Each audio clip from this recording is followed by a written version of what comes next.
Bible Prophecy Updates, March 3rd, 2026. Jesus Christ shall come again. The scriptures declare it clearly.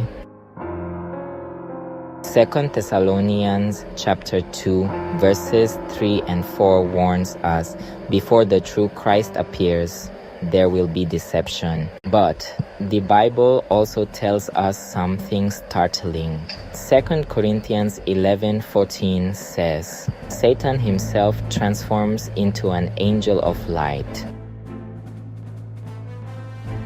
What does this mean? It means before the real Christ returns, Satan will attempt to counterfeit his coming. The false appearance will seem peaceful, a unifier, a global ambassador, promising unity, harmony, and world peace. But the true coming of Christ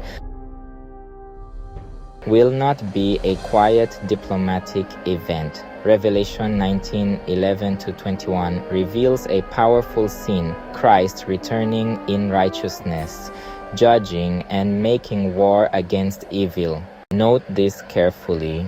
A lot of chaos will happen in our world when the true Christ appears. The peaceful global movement will not be what it seems. It will deceive many. Revelation 18 describes how hidden systems will collapse and how the world will suddenly see the truth.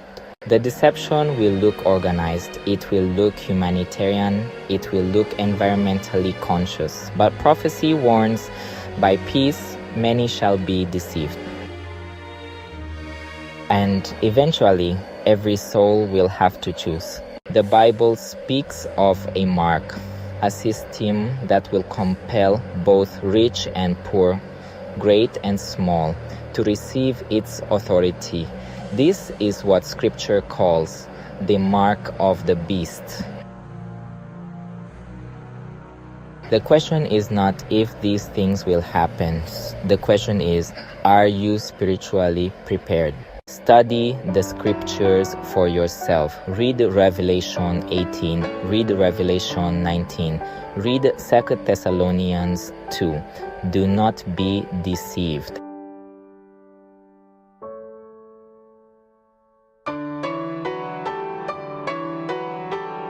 Shalom. Stay blessed